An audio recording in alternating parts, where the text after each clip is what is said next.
Zyra ult and Stranglethorn in that area as well. It kind of disengages what might give TSM the upper hand. Yeah, and you could tell there was still intense throughout this series. Like we said, unexpected results already. Yeah, definitely. I'm curious where Svenskeren will... Yeah, KFO can also teleport in behind if they really want to secure this, and here it comes. He is hitting. That was already channeled. They're going to look for Biofrost. It's going to be a very slow Svenskeren trying to walk up. The grasping roots don't hit, but they're still able to finalize the kill. They need to get out very quick here.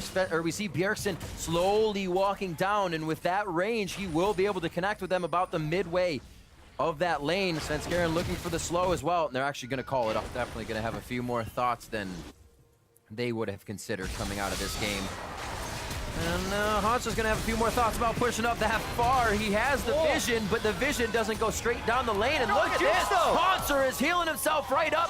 KFO's forced to flash. He's slaloming the minions, and he's going to ski himself almost to safety. The grasping root. A lot of critical skill shots, despite Hauntzer being able to juke both of the Keats.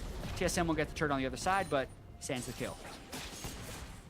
72 to 46. They were saying Hauntser's had a little too much TSM. So there's no need for them to stop necessarily, and it's all about how much you're willing to commit to the play. 5 people on Echo Fox are thinking about this one, and they call it off, as TSM shows. They know TSM's too far ahead, and I think TSM will forward from being ahead in tempo on the side lane turret push.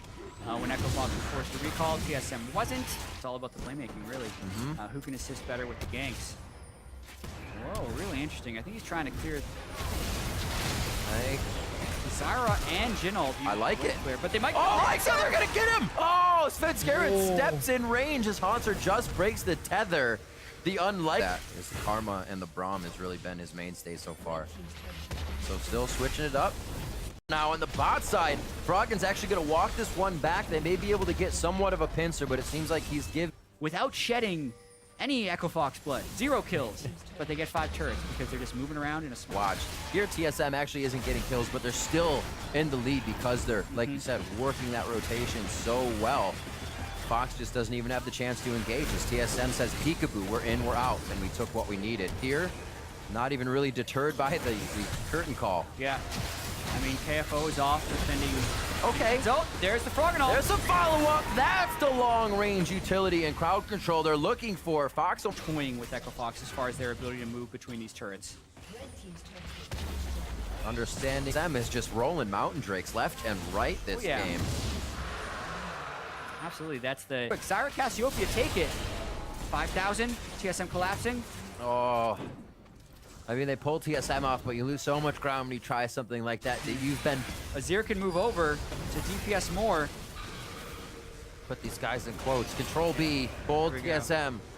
They're going to back out, though. Italicize only. To see that solo kill again, it did put Doublelift in a very risky situation because all summoners are up on Keith and Doublelift. But he sees Keith walking close, just pops Ghostblade, decides to go. Keith flashes in somewhat of a straight line. Culling takes him low. Doublelift gets a little minion block and dashes for the double shot, but he used all his summoners and his heal and everything to get in there, leaving him very vulnerable. And you look at the minimap, everyone on Echo Fox is coming up, so Hauntzer then tries to play a little defense smartly. KFO dashes, gets a nice reset to just go right on the Doublelift, and they burst him down. Here, though, when TSM decides to turn, it's obviously very dangerous because Froggen has taken Hauntzer incredibly low.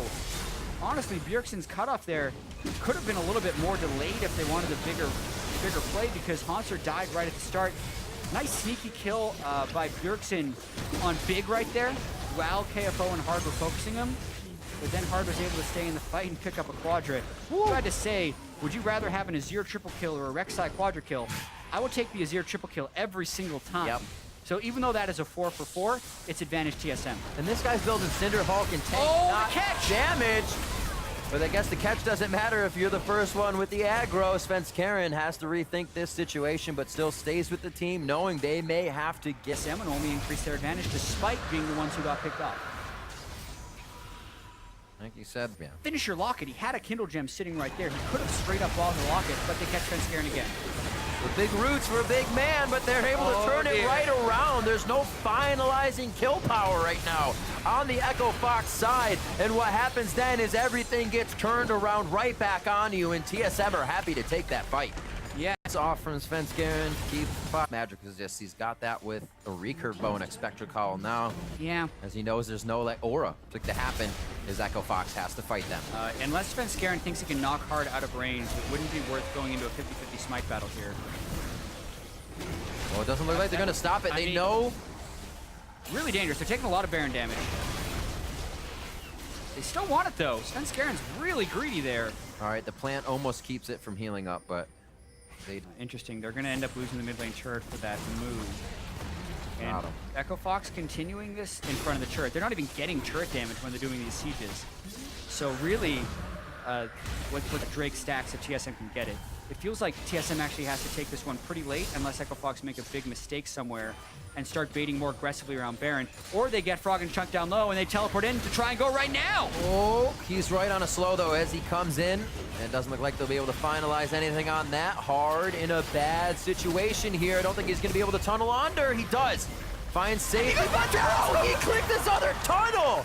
Oh, when you don't want to make a mistake, but you make a double Mountain Drake Infernal. That'll be the Baron for TSM. Now they'll have a real chance of cracking the base. Jhin ult pop. You should cancel that to get the cooldown back as quickly as possible because they're going to need it for us. And hard TSM. Hard beta Spirit Viz. Yeah, that's not good. I think that's flat wrong from a build perspective. Well, Hauntzer starting to body KFO a little bit. Oh, Biofrost! Gets himself out. They're using the speed effectively. That's the explosion damage, that front-end nuke that we've been looking for. It's able to take down Echo Fox. KFO drops, and the rest of the team will follow quickly. Hard coming. Kill Biofrost, but they were greedy for yet another kill. It made them get caught out. Now these are substantial death timers and maybe a TSM win.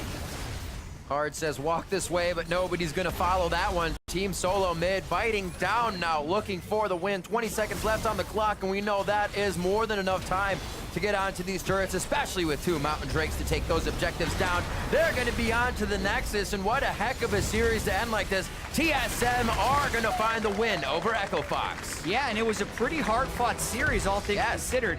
Only their 3rd series to go the distance for TSM all 3 games, but at the end of it, they win, and they remain undefeated as they move towards playing Envy tomorrow. As well, the mentality of usually winning that first game, losing the second, and then having to win another. TSM had to come out winning 2 in a row on this one. It didn't seem to faze them at all. They understood that our question at the beginning of the day actually happened. Would they get stuck by a trap game? And they did. They did not respect Echo Fox. And Echo Fox came to play today. They did come to play, and it's still going to be a learning thing for them, though, because even with taking 1 game in the match, doesn't count. They did break their 10-game losing streak, but their match losing streak persists now to 6 in a row.